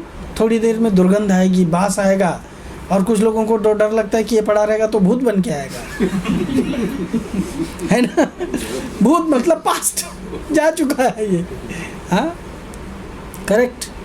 तो ये है आत्मा और शरीर का डिफरेंस, ये जानना आवश्यक है। तो भगवान जातस्य ही ध्रुवं मृत्यु ध्रुवं जन्म मृतस्य च, हाँ, तस्माद् अपरिहार्थे, ये अपरिहार्य है। जिसका जन्म हुआ है उसकी मृत्यु होगी, जिसका मृत्यु हुआ है उसको जन्म मिलेगा। कब तक? जब तक वो ये भौतिक जगत में है तब तक। एक बार भौतिक जगत को छोड़ करके, शरीर त्याग करके चला गया, आध्यात्मिक जगत में जाने पे तो ये छोड़ना पकड़ना किसका है? शरीर का है। आध्यात्मिक जगत में ये शरीर का चक्कर ही नहीं है। तो वहाँ कोई छोड़ना नहीं, वहाँ कोई पकड़ना नहीं, इसलिए वहाँ पे ना तो जन्म है और ना ही तो मृत्यु है। भौतिक जगत में लोग भगवान का भी जन्मदिन मनाते हैं, राइट? आध्यात्मिक जगत में कोई भगवान का भी जन्मदिन मनाने का कहीं शास्त्र में कोई वर्णन नहीं आया है। क्यों? क्योंकि वो शाश्वत जगत है, वहाँ जन्म मृत्यु का चक्कर ही नहीं है, हर समय अवेलेबल है। शरीर कैसा रहता है? आत्मा ही शरीर है, सच्चिदानंद विग्रह, जिस रूप में आपको चाहिए उस रूप में। हाँ, कुछ तो है ना, आपको जैसे जिस भाव में आप सेवा करना चाहते हो वो भाव में उपलब्ध है। समझ आया ना? कभी देखा होगा ना, हनुमान जी शिव जी बन जाते हैं, वराह बन जाते हैं, क्यों? हाँ, नहीं, वही सेम राक्षस लोग के पास में मायावी बुद्धि होती है, वो अपना शरीर परिवर्तन कर सकते हैं। समझ में आया? सेम बॉडी में रहते हुए शरीर परिवर्तन कर सकते हैं। सेवा भी करना है। नहीं, मैं ये बताना चाह रहा हूँ कि आध्यात्मिक जगत में आपकी जिस भाव से सेवा करने की इच्छा है, आपको वो शरीर प्राप्त हो जाएगा, उसी समय वो शरीर आपको मिल जाएगा। समझ में आया ना? आप बनना चाहते हैं रसगुल्ला, आप रसगुल्ला बन सकते हैं। रसगुल्ला बन के कैसे? हाँ, रसगुल्ला बन के भगवान के मुंह में जाएंगे, भगवान आपको चबाएंगे, भगवान को संतुष्टि मिलेगी और आप स्टिल रसगुल्ला ही रहेंगे। हाँ, नॉनवेज रसगुल्ला कैसे? भगवान ने चबा लिया ना, हाँ, जब हम यही तब रसगुल्ला बनेगा तो नॉनवेज सुनो, जब हम यही चीज़ समझ जाए तब हम आत्मा के विज्ञान को समझ गए। अभी भी आप यही सोच रहे हैं कि वहाँ पे शरीर है। समझ में आया ना? हाँ, नहीं कंफ्यूज इसलिए हो क्योंकि अभी भी आप देहात्म बुद्धि से सोच रहे हो, है ना? तो उससे ऊपर उठो बोल रहे हैं। उसी में रहने से प्रॉब्लम नहीं सॉल्व होगा, उससे आगे निकलना पड़ेगा। और जो चीज़ समझ में नहीं आता है उसको स्वीकार करना पड़ता है। फिर में क्या स्ट्रक्चर होने समझा, आध्यात्मिक जगत में कैसा स्ट्रक्चर होता है क्या है, वो नहीं समझा। अरे प्रभु जी, अगर आप इतना जल्दी समझ जाते तो दुनिया में ऐसे बहुत सारे लोग थोड़े ही समय में उद्धार हो जाते। समझ में आया ना? आपने अभी तक उसको समझने के लिए प्रयास कितना किया है? हाँ, तो जब कुछ खास नहीं किया तो कैसे समझ जाएंगे? तो समझने के लिए मैं आपको कोई टैबलेट या इंजेक्शन नहीं दे सकता हूँ, मैं सबको नॉलेज दे रहा हूँ। कुछ लोग इसमें समझ गए पर आप नहीं समझ पाए। पॉइंट समझ में आया ना? कहने का भाव क्या है कि हम आध्यात्मिक जगत में रहते हैं, वहाँ हम भगवान की जिस भाव में सेवा करना चाहते हैं उस तरह का स्वरूप हमको ऑटोमेटिक मिल जाता है। समझे? वो हम ये भौतिक स्तर पे नहीं समझ सकते उस बात को। हम जब तक भौतिक स्तर पे हैं हम कंफ्यूज रहेंगे, ऐसा कैसे पॉसिबल है? क्यों? क्योंकि मेरे को अगर एक स्वरूप भी बदलना है, यहाँ पे 1000 पापड़ बेलने पड़ते हैं। समझ में आया ना? अगर किसी को अपना बाल काला का सफ़ेद करना है या सफ़ेद का काला करना है तो उसको कितने पापड़ बेलने पड़ते हैं? किसी को मेल से फीमेल बनना है, फीमेल से मेल बनना है तो कितना ऑपरेशन करना पड़ता है, कितने पैसे खर्च करने पड़ते हैं, राइट? तो ये सारी चीज़ें जब हम अनुभव कर चुके हैं तो हम सोचते हैं वहाँ पे अचानक कैसे ये बन जाएंगे, जस्ट डिज़ायर किया और हो जाएगा। आप ये भी समझने की कोशिश कीजिए कि हम लोग जो भी खाते हैं तो मुंह से खाते हैं और फिर बाद में उसको कहाँ से निकाल देते हैं? विष्टा के रूप में, राइट? ऊपर से खाते हैं, नीचे से निकालते हैं। हाँ, पेड़ भी खाते हैं, निकालते हुए कभी देखा है? पेड़ खाता है कि नहीं खाता है? कैसे खाता है? पैर से खाता है, पत्तियों के द्वारा खाता है। पर कभी उसको एक्सक्रीटा करते हुए देखा है किसी ने? उनके लिए भी टॉयलेट बनाया है, वृक्षों के लिए भी कोई टॉयलेट है। तो वो खा के कहाँ जाता है उनका भोजन? उनका भोजन कहाँ जाता है बताइए? कभी ये विचार किया है? पर हम लोगों को एक टॉयलेट चाहिए। पशु लोग को टॉयलेट नहीं है, लेकिन वो नहाते धोते ही नहीं है, छोड़ दो उनको। है ना? है कि नहीं है? लेकिन इसी भौतिक जगत में हम देखते हैं। तो जब ये चीज़ भौतिक जगत में पॉसिबल है तो आध्यात्मिक जगत में भी लोग जो भोजन करते हैं वो पूरे शरीर में एसिमिलेट कर लेते हैं। उसको उनको निकालने की ज़रूरत ही नहीं पड़ती एक्सक्रीटा के रूप में। समझे? ये तो हमारे समझ में आने से रहा, ये हमारे समझ में आने से रहा, है ना? ये कैसे हम समझेंगे? मैं तो आपको लॉजिक से समझा रहा हूँ, वो भी आपको पादप यानी इसका क्या कहते हैं, पेड़ का एग्जाम्पल दिया, तभी आपको थोड़ा हाँ ऐसा होता है। उनको तो कभी टॉयलेट करते जाते देखा नहीं। या ठीक है वो चलते नहीं तो क्या जगह पे ही करते रहते हैं क्या? अगर एक बकरी को एक जगह पे बांध के रख दो, 2 दिन के अंदर वहाँ पे कितना जमा हो जाएगा उसका विष्टा। तो आपने लास्ट टाइम बताया था कि देवता लोगों को भी सब जरूरत, हाँ, देवताओं को भी इसकी ज़रूरत नहीं पड़ती है। स्वर्गलोक में देवताओं को भी नहीं इसकी ज़रूरत पड़ती है। तो हम ये सारी चीज़ें समझना थोड़ा, पर इसके लिए क्या करना पड़ता है? विश्वास करना पड़ता है। तो भगवान यहाँ पे वही बात बता रहे हैं अर्जुन को कि अगर तुम्हारा अंडरस्टैंडिंग ऐसा नहीं है, तुम शरीर को ही मानते हो, तो शरीर का क्या नुकसान होने वाला है? शरीर छूट गया तो वापस मिलेगा दूसरा, तो नष्ट किधर हुआ है क्या चीज़? अव्यक्तादीनि भूतानि व्यक्त मध्यानि भारत अव्यक्त निधनानेव तत्र का परिदेवना। शोक किसके लिए करना चाहिए? यहाँ पे भगवान खुद बोल रहे हैं। हाँ, अव्यक्तादीनि भूतानि, शरीर को निर्मित करने वाले सभी अवयव आरंभ में अव्यक्त रहते हैं। प्रभुपाद जी लिखते हैं ये कि शरीर बनाने वाले जितने भी एलिमेंट्स हैं स्टार्टिंग में क्या है? और हमारे शरीर में बहुत सारा चीज़ है, 8 एलिमेंट्स है ना? इसमें से कितना हम देख पाते हैं? अर्थ, वाटर, एयर, फायर, ईथर, है ना? उसमें से कितना देख पाते हैं? माइंड, इंटेलिजेंस, ईगो, कितने को देख पा रहे हैं? हाँ, नहीं देख पा रहे ना? अर्थ को देख रहे हैं ना? वाटर भी देख पाते हैं कभी कभी, काट देगा तो वाटर निकलेगा, राइट। कभी कभी पेट से गैस निकलता है तो उसका भी अनुभव हो जाता है। ऑफ कोर्स दिखता नहीं है, गर्मी लगती है शरीर में मतलब फायर भी है, राइट। साउंड आता है मतलब हवा भी है अंदर, है कि नहीं है। तो देख किसको पाते हैं? केवल ग्रॉस बॉडी, मतलब ग्रास में 4 एलिमेंट 5 एलिमेंट है, अर्थ, वाटर, एयर, फायर, ईथर। तो हम अर्थ और वाटर ये दो को ही देख पाते हैं, समझ में आया ना। फायर को नहीं देख सकते, एयर को नहीं देख सकते हैं और ईथर को भी नहीं देख सकते हैं। स्पेस, ईथर मतलब स्पेस यहाँ पे, वो चीज़ को भी हम नहीं देख पाते हैं। फिर माइंड को देख पाते हैं, लेकिन बोलते हैं इसका माइंड बड़ा शार्प है है ना, माइंड बड़ा शार्प है।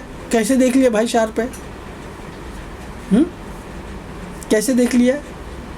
इसकी बुद्धि बड़ी तीक्ष्ण है, कैसे जान गया? है ना, ये बड़ा ईगोइस्टिक है ना, अहंकारी है ये, कैसे मालूम पड़ा? हाँ, नहीं, अहंकारी मतलब अहंकार एक एलिमेंट है, समझ में आया ना। वो कैसे देख लिया मैंने कि बोल दिया ये बड़ा अहंकारी है, इसके अंदर अहंकार बिल्कुल नहीं है हाँ, पश्यति आत्मा विवेकतः, आत्मा को जैसे हम विवेक से देखते हैं उसी तरह से इन सारी चीज़ों को हम अपने बुद्धि से जानते हैं, समझ में आया ना। तो भगवान यहाँ पे बता रहे हैं कि इससे जानने की कोशिश करो, दिस इज नॉलेज। ज्ञान के आधार पे समझो, ज्ञान मतलब नॉलेज, नॉलेज के आधार पे समझो कि आत्मा और शरीर अलग अलग चीज़ें हैं। यद्यपि आत्मा दिखाई नहीं देती है, आत्मा क्यों नहीं दिखाई देती है? बोलिए। चक्र पाणी है, आप कौन है? त्रिशूल पाणी। हाँ, चक्र पाणी नहीं है, वो विष्णु है, त्रिशूल पाणी है। बोलिए, क्यों नहीं आत्मा दिखाई देती है? Yes sir. स्पिरिचुअल एलिमेंट है, is the 1/10,000 of the हाँ, अल्ट्रा माइक्रोस्कोप में भी नहीं देख सकते हैं, समझ में आया ना। क्यों? 1/10,000 of the tip of the hair. Material नहीं है, हाँ, मटेरियल मटेरियल भी नहीं है ना, इसलिए मटेरियल चक्षु इंद्रियों से उसको नहीं देख सकते हैं। पर अगर कोई फिजिकली देखने की बात भी करे तो टिप ऑफ द हेयर को 10,000 हिस्से में काटने के लिए इंस्ट्रूमेंट किधर है, राइट? कैसे काटोगे उसको? क्योंकि वो अल्ट्रा माइक्रोस्कोप में भी उसको मैग्नीफाई नहीं कर सकते, राइट? तो इसीलिए अव्यक्त है आत्मा। सो आत्मा को कैसे पहचानते हैं? लक्षण से पहचानते हैं। आत्मा को कैसे पहचानते हैं? हम लोग जंगल में जाते हैं कभी कभी, है ना, हमको दिखता नहीं है लेकिन अंदर पत्ता हिलता है, हाँ, क्या लगता है? हाँ, कोई सांप है या बिच्छू है या कुछ तो लिजार्ड है ना। क्यों? हिला है, मतलब एक्शन, एक्शन मतलब एक्टिविटी है उधर, समझ में आया ना। वहाँ पे कभी डेड बॉडी भी पड़ा रहता है लेकिन ढका हुआ है, हम वहाँ से चले जाएंगे, मालूम नहीं पड़ेगा यहाँ कुछ पड़ा हुआ है। क्यों? क्योंकि उसमें कोई हरकत नहीं है। तो आत्मा जहाँ भी है देयर आर क्या कहते हैं, परिवर्तन होता रहता है। कितने परिवर्तन होते हैं आत्मा में? जब आत्मा रहती है शरीर में कितने परिवर्तन बताया था मैं?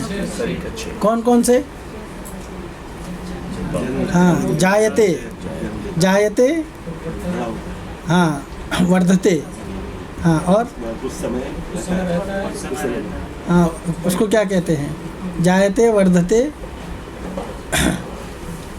अस्ति, जायते, वर्धते, अस्ति, और क्या है? 3 ही बताया, 6 बोला आपने। हाँ, उत्पादन करता है किस चीज़ का? हाँ, बाय प्रोडक्ट हाँ, चौथा हो गया। और शुक्ला जी? हाँ, जायते, वर्धते, अस्ति, जायते, अस्ति, वर्धते, अपक्षीयते। हाँ, अपक्षीयते मतलब उसका अपक्षय शुरू हो जाता है, ड्विंडलिंग स्टार्ट हो जाता है, एंड मृत्यु, डेथ। हाँ, तो जन्म लेता है, मरता है, प्रोडक्शन ऑफ बाय प्रोडक्ट, ये सारे चीज़ें कहाँ होता है? जहाँ आत्मा होती है, जब तक आत्मा नहीं है शरीर में ये परिवर्तन नहीं आएंगे। शरीर तब क्या हो जाएगा, आत्मा जैसे शरीर को त्याग दिया, शरीर का क्या हालत होता है? हाँ, शरीर जो है वो डीकम्पोज होना शुरू हो जाता है, उसका विघटन होना शुरू हो जाता है। क्योंकि उसमें आत्मा नहीं है। तो जहाँ भी हम देखते हैं कि शरीर का विघटन हो रहा है, हाँ, और वो ये प्रकृति के तत्वों में विलीन हो रहा है, इसका मतलब जान लो कि उसमें आत्मा नहीं है। पर जहाँ कहीं भी आत्मा है, वो भले वो कुकुरमुत्ता ही क्यों ना हो, वो बढ़ेगा, उसका जन्म होगा, वो बढ़ेगा, उसका एक शेप आएगा, उससे बाई प्रोडक्ट निकलेगा, उससे सब कुछ होगा, इतने से इतना बड़ा बन जाएगा। लेकिन चाहे कितना भी बड़ा हो, शरीर से आत्मा निकल गई तो वो क्या बन जाएगा? It's matter of time. कितना हाथी से बड़ा, हाथी से भी हाथी बड़ा हो, आत्मा उसमें से निकल गई तो क्या होगा? हाथी थोड़े दिन के अंदर गल के खत्म, नष्ट हो जाएगी। सो इसकी बात भगवान यहाँ पे कह रहे हैं, अव्यक्तादीनि भूतानि व्यक्त मध्यानि भारत। शरीर को निर्मित करने वाले अवयव आरंभ में अव्यक्त रहते हैं, आत्मा के द्वारा संगठित किए जाने पर व्यक्त होते हैं और आत्मा के द्वारा त्याग देने पर फिर से अव्यक्त हो जाते हैं। परंतु अवयव रूप में उनका नित्यत्व बना रहता है, इसलिए शोक का कोई कारण नहीं होना चाहिए, क्योंकि एनर्जी नेवर लॉस्ट। आत्मा के अस्तित्व को माने या न माने, शरीर के विनाश का शोक निरर्थक है। समझ में है? देन आत्मा भी शरीर धारण करने से पहले और बाद में अव्यक्त रहती है, शरीर के माध्यम से अपने आप को व्यक्त करती है। तो दिखती नहीं है, लेकिन शरीर को बढ़ाती है, जिसके कारण लगता है कि हाँ अभी कोई गाड़ी चल रही है, इसका मतलब उसके अंदर कोई ड्राइवर बैठा है, राइट। आजकल लोग नई गाड़ी भी डेवलप कर रहे हैं, क्या बोलते हैं उसको? ऑटो पायलट, है ना? समझ में आया ना? ऑटो पायलट मतलब, लेकिन ऑटो पायलट में मतलब उसका रिमोट को संभालने वाला भी कोई है। वो भले गाड़ी में नहीं बैठा है, लेकिन वो कहीं बाहर से रिमोट घुमा रहा है ना? हमारे आईआईटी में एक एरोस्पेस इंजीनियरिंग था, एरोस्पेस डिपार्टमेंट था, तो वो लोग आते थे, स्टूडेंट्स लोग, छोटा छोटा खिलौना जैसा हवाई जहाज बना के, और उसको रिमोट से घुमाते थे। तो उसको रख देंगे, बैटरी चालू कर देंगे और रिमोट से फिर उसको ऐसे उड़ाएंगे, ऊपर जाएगा, फिर ऐसे घुमाएंगे उसको। तो नीचे से घुमाते, हम लोग भी उनके साथ खेलते थे, नीचे से घुमाते घुमाते घुमाते घुमाते उसको 4-5 चक्कर लगाएंगे, फिर बाद में कभी उनका हाथ से थोड़ा सा रिमोट ज़्यादा या कम घूम गया तो दाड़ करके नीचे गिर जाएगा, हाँ, नहीं तो फिर उसको अच्छी तरह से घुमाते घुमाते ज़मीन पे उसको दौड़ा देंगे। तो ज़मीन पे वो अच्छी तरह से उतार लिए, मतलब उनका प्रोजेक्ट सक्सेसफुल है। हाँ, उनका प्रोजेक्ट सक्सेसफुल है, नहीं तो कुछ तो गड़बड़ है। फिर वो पूरा जा करके फिर रिसर्च करेंगे कि कहाँ पे गड़बड़ हुआ। समझ में आया ना? तो इवन ऑटो पायलटिंग के लिए कोई तो होना आवश्यक है, कोई तो होना आवश्यक है। जब तक वह कोई व्यक्ति का इंटरवेंशन नहीं है, कोई मशीन कार्य नहीं कर सकती ऑटोमेटिकली। आजकल है सीएनसी मशीन्स। सीएनसी मशीन किसको बोलते हैं? कंप्यूटर कंट्रोल्ड मशीन्स, सीएनसी, है ना? हाँ, कंप्यूटर न्यूमेरिकली कंट्रोल्ड मशीन। तो सीएनसी मशीन को भी डिज़ाइन करने के लिए, या कंप्यूटर को जो डिज़ाइन किया, कंप्यूटर को प्रोग्राम लिखने वाला वो भी कोई व्यक्ति है, कंप्यूटर को प्रोग्रामिंग करने वाला, इवन कंप्यूटर को डिज़ाइन करने वाला भी कोई व्यक्ति है। उसने उसको डिज़ाइन करके उसको काम पे लगा दिया है, राइट। पर जैसे रोबोट होता है, बोलते हैं ना रोबोट काम करता है, पर रोबोट को भी तो किसी ने डिज़ाइन किया है। बिना किसी डिज़ाइनर के रोबोट काम करेगा क्या? नहीं काम करेगा, राइट। इसका मतलब कोई ह्यूमन इंटरवेंशन चाहिए, मतलब आत्मा का इंटरवेंशन। इसलिए भगवान क्या कहते हैं, आत्मा क्या करती है? अपरमेयम इतस्तो अन्यम विद्धि में पराम जीवभूत महाबाहो ए इदम धार्यते जगत। आत्मा जो है इस जगत में आकर के इस जगत के तत्वों को मैनिपुलेट करती है। क्या करती है? उनका दोहन करती है। मैनिपुलेशन करना मतलब दोहन करना। तो जब वो दोहन करेगी तभी वो कार्य करेगा, नहीं तो मैटर अपने आप से कार्य करने में सक्षम नहीं है। You understand? सो आत्मा और मैटर का पूरा भगवान ने क्लियर कर दिया है। आश्चर्यवत, अभी इसमें बता रहे हैं इस श्लोक में कि इस आत्मा को ये बड़ा अद्भुत चीज़ है आत्मा। भगवान क्या बता रहे हैं? ये आत्मा बड़ा अद्भुत चीज़ है। इस आत्मा को आश्चर्यवत, कश्चित एनम आश्चर्यवत पश्यति, कुछ लोग इसको आश्चर्य से देखते हैं। अरे ऐसी चीज़ है। आश्चर्य किसको बोलते हैं? एक्सक्लेम होना। हाँ, वाह ऐसी चीज़ है। हाँ, अन्यच तथैव आश्चर्यवत वदति, और कुछ लोग कहते हैं वाह क्या क्या है। हम लोग कुछ मटेरियल क्रिएशन देख लेते हैं तो आदमी ने हेलीकॉप्टर बनाया, हवा में उड़ रहा है। आजकल वो एक आता है ना, क्या बोलते हैं उसको, ड्रोन बोलते हैं ना। हाँ, तो ड्रोन क्या होता है? वो पायलट नहीं है उसमें, लेकिन हवाई जहाज है, वो मशीन है। पर वो मशीन भी किससे उड़ रहा है? कोई नीचे प्रोग्रामर बैठा है उसको उड़ाने के लिए, कहीं ना कहीं उसका कंट्रोल रूम है। समझ में आया ना? लेकिन वो मैनलेस ड्रोन बोलते हैं उसको। वो मैनलेस ड्रोन भी जो है, तो हम लोग अरे बिना आदमी के आकाश में उड़ रहा है। आश्चर्य। तो आत्मा जो है वो आश्चर्य के, कोई कहता है आश्चर्य की तरह से उसको देखता है, कोई आश्चर्य कहता है। अन्यच एनम आश्चर्यवत शृणोति, और कुछ लोग इस आत्मा के बारे में बड़े आश्चर्य से, अच्छा ऐसा है क्या? कश्चित् च श्रुत्वा अपि, और कुछ लोग सुन करके भी एनम न एव वेदः, सुनने के बाद में भी आत्मा के बारे में नहीं जानते हैं। हाँ, आत्मा के बारे में सुन लिया है फिर भी नहीं जानते हैं। तो देहात्म बुद्धि, प्रभुपाद जी बोलते हैं कि कौन लोग नहीं जानते हैं? देहात्म बुद्धि अंधेरे में टटोलते दार्शनिक की जड़ बुद्धि की उपज है। प्रभुपाद जी पावरफुल है। हाँ, क्या कह रहे हैं? देहात्म बुद्धि क्या है? अंधेरे में टटोलना मतलब क्या है? अंधेरे में कभी टटोले हैं? है कि नहीं? अंधेरे में टटोलना मतलब अंधे के हाथ बटेर लगी बोलते हैं ना। मिला तो नहीं। बटेर लग गया मतलब, बटेर बहुत छोटी चिड़िया होती है, बहुत फ्लिकरिंग होती है, लेकिन अंधा घूम रहा है, अचानक हाथ में बटेर पकड़ लिया, समझे? तो ये उसका ये माना जाएगा क्वालिफिकेशन, बहादुरी माना जाएगा कि अंधा होते हुए भी बटेर पकड़ लिया। हाँ, उसकी बहादुरी नहीं। हिंदी में एक कहावत है ना कि बिल्ली के भाग से छींका टूटा। कितने लोग ने सुना है? हाँ, क्या बोलते हैं? बिल्ली के भाग से छींका टूट गया। हाँ, शिकार भी बोल सकते हैं। छींका किसको बोलते हो? जो ऊपर लटकाए रहते हैं ना, मटका लटकाए रहते हैं, वो गोपियाँ लटकाती है ना मटका। तो उधर से एक बिल्ली जा रही थी, उसको दूध खाने की या दही खाने की इच्छा है। हाँ, दूध दही खाने की इच्छा है और उसको मिलने की संभावना नहीं है, लेकिन अचानक वो अपने आप से टूट के गिर जाता है नीचे। समझ में आया ना? तो ये किसका भाग्य गिना जाएगा?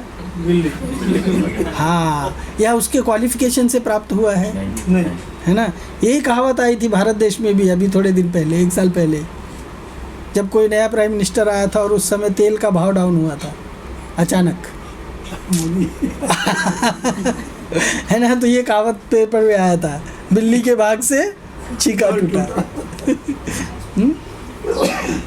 कि उसको भगवान उसको कुछ देना चाहते थे, तो उसका ग्लोरी बढ़ाने के लोगों को, हाँ ये आ गया तो बस इसकी वजह से हमको ये मिल गया। वजह वो नहीं है, वजह कौन है? भगवान है। तो लेकिन प्रभुपाद जी कहते हैं कि देहात्म बुद्धि, जिनको कुणपेत्र धातु के, हाँ ये 3 धातुओं से निर्मित कफ वात पित्त, हाँ ये 3 धातुओं से निर्मित शरीर में जिसको अपनत्व है, यानी मैं ये शरीर ही हूँ। समझ में आया ना? जिसकी ऐसा अंडरस्टैंडिंग है, ऐसे लोगों के दिमाग की उपज है ये। और जो अपनी तुच्छ बुद्धि के कारण भटक रहे हैं और दूसरों को भी भटका रहे हैं, और अचिंत्य और अद्भुत आत्मा के द्वारा भ्रमित है। और आत्मा के विज्ञान को ठीक से समझ नहीं पाते हैं। कौन लोग? जो अपने आप को ज़्यादा स्मार्ट तो समझते हैं लेकिन उसके अंदर स्मार्टनेस कुछ नहीं है। देन परमात्मा तत्व को केवल सुनने, व्याख्या देने मात्र से कोई नहीं जान सकता, प्रत्युत सुनकर उपासना करने से ही इसको जाना जा सकता है। जीवात्मा सबसे बड़ा रहस्य और आश्चर्य है, उसका रहस्योद्घाटन करने के लिए गुरु शिष्य परंपरा की आवश्यकता है। आश्चर्यवत आत्मा को देखने के लिए ज्ञान चक्षु आवश्यक है। पश्यन्ति ज्ञान चक्षुषा, ज्ञान चक्षु तत्वदर्शी महात्माओं से प्राप्त होता है। ज्ञान इसीलिए क्या कहा गया होता है ना, आदमी का 2 बार जन्म होता है। एक बार कब? जब माँ बाप उसको जन्म देते हैं। तो माँ बाप जन्म देते हैं तो उसको चर्म चक्षु मिलता है। और दोबारा जन्म कब होता है? जब गुरु दीक्षा से जन्म होता है, गुरु मिलते हैं उसको। तो गुरु उसको जन्म देते हैं तो उसको एक आँख देते हैं। कौन सा आँख देते हैं? ज्ञान चक्षु, है ना। और क्या कहा जाता है? चक्षुदान दिलयि जन्मे जन्मे प्रभु से। कौन सा चक्षुदान? हाँ, आत्मज्ञान। क्योंकि ज्ञान जो नॉलेज जो देने वाला मदर फादर है वो शरीर देने वाले मदर फादर से ज़्यादा इम्पॉर्टेंट है। हाँ, क्योंकि मदर फादर ने जो शरीर दे दिया है उस शरीर का अगर हमको ज्ञान नहीं है और उसका हम ठीक से यूटिलाइज नहीं कर पाए तो यूजलेस है वो, हम अंदर फंस जाएंगे। लेकिन वो जो ज्ञान, इसके लिए वो बोलता है कि उनका इतना ऋण है हमारे ऊपर। प्रभुपाद जी ने वर्ड यूज़ किया ना, सेवया। सेवया मीन्स गुरु ने हमको जो दिया है उसको रीपे करने के लिए मैं कुछ नहीं दे सकता। मेरे पास में इतना कुछ है ही नहीं सामर्थ्य कि मैं उसको रीपे करने की योग्यता रख पाऊँ। इसीलिए मैं क्या करूँगा, मैं अपने आप को पूरी तरह से समर्पित करके उनकी सेवा करूँगा। उसको सेवया कहते हैं। प्रभुपाद एक बहुत सिंपल उदाहरण देते हैं कि हम दुकान में कुछ खरीदने के लिए जाते हैं, समझ में आया ना। तो ख़रीदने के लिए हमको दुकान से कुछ मांगते हैं तो दुकान वाला लाके हमको देता है, तो उसके बदले में भी हम उसको कुछ देते हैं ना, धन देते हैं। आजकल ये जो मॉनेटरी सिस्टम आ गया है, उसके पहले बार्टर सिस्टम था। बार्टर सिस्टम पता है? हाँ, बार्टर सिस्टम मतलब गुड से गुड एक्सचेंज करते थे।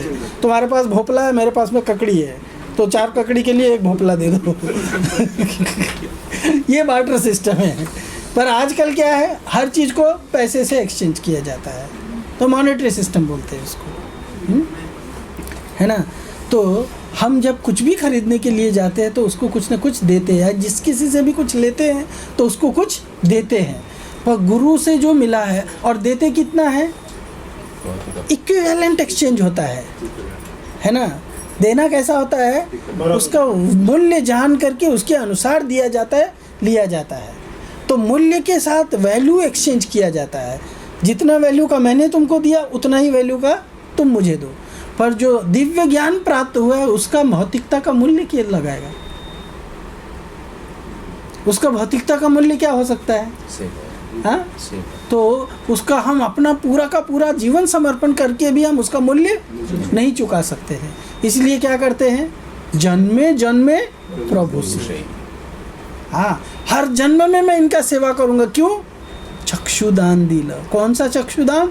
ज्ञान चक्षु का दान दिया है। समझ में आया ना। सो ये देहात्म बुद्धि, अपनी तुच्छ बुद्धि के कारण भटक रहे हैं। परमात्मा तत्व को केवल सुनने, व्याख्यान देने मात्र से कोई नहीं जान सकता है, प्रत्युत सुनकर उपासना करने से इसको जाना जा सकता है। जीवात्मा सबसे बड़ा रहस्य और आश्चर्य है। इसका रहस्य उद्घाटन करने के लिए गुरु शिष्य परंपरा की आवश्यकता है। हम लोग ये डिस्कस कर रहे थे।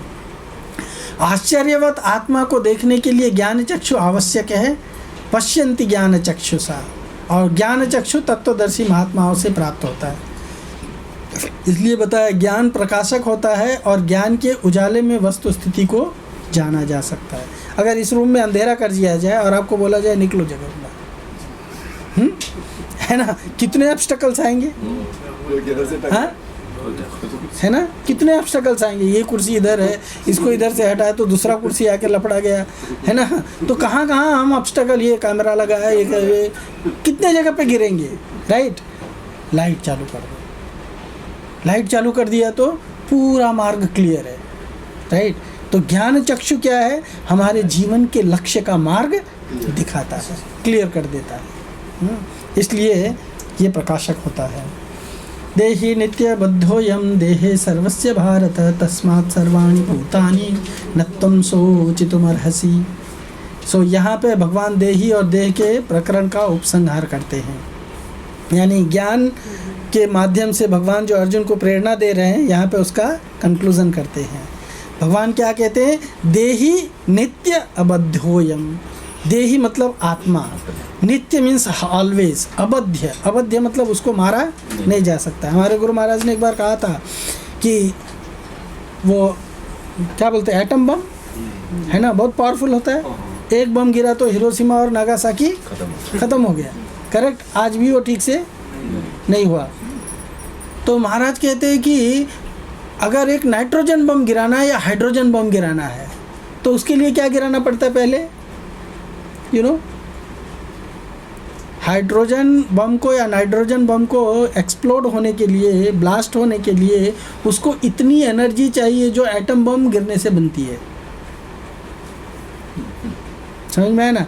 तो उसको ब्लास्ट करने के लिए पहले एक न्यूक्लियर बम गिराना पड़ेगा और उसके बाद में उसको इमीडिएट उसके पीछे गिराना पड़ेगा, तब उस एनर्जी से वो ब्लास्ट हो पाएगा। You understand? मतलब उसमें और कितना ये होता है। महाराज कहते हैं कि आपके ऊपर आप चलते जा रहे हो और आपके ऊपर एक ऐसा नाइट्रोजन बम या हाइड्रोजन बम आके गिर जाए और आपको ग्राउंड जीरो लेवल तक चपटा कर दे।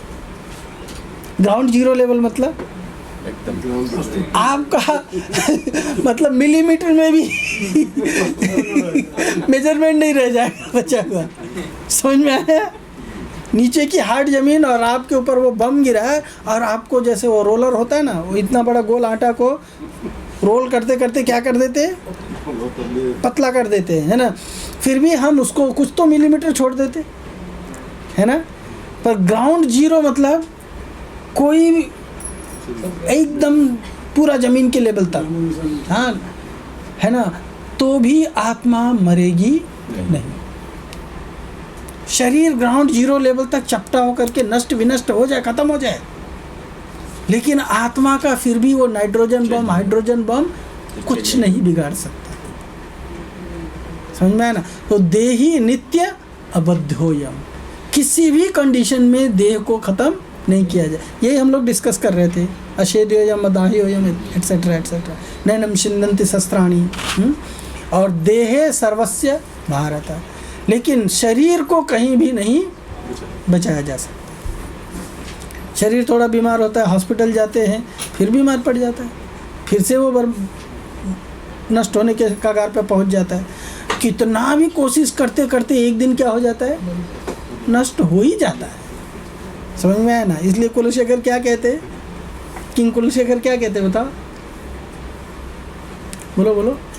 इदं शरीरम परिणाम पेशलम पतन्ति अवश्यम सतसन्धि जर्जरम किमौषधं प्रेक्षसि मूढ़ दुर्मते निरामयं कृष्ण रसायनम पीवो।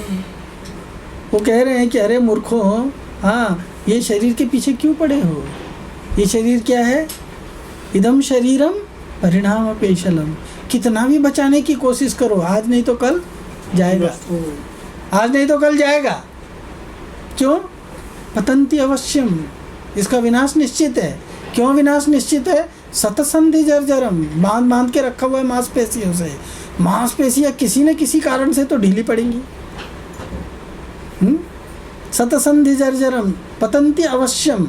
इसलिए क्या करो? इसकी दवाई के चक्कर मत करो। किसका दवाई करो? कृष्ण रसायनम पीव। क्यों? क्योंकि जब कृष्ण रसायन पियोगे, दवा रसायन मतलब यहाँ पे दवाई, केमिकल नहीं है। ऑफ कोर्स रसायन मतलब केमिकल ही होता है और दवाई भी केमिकल ही है, पर यहाँ पे दवाई के रूप में लिया जा रहा है। सो कृष्ण नाम का दवाई पियो।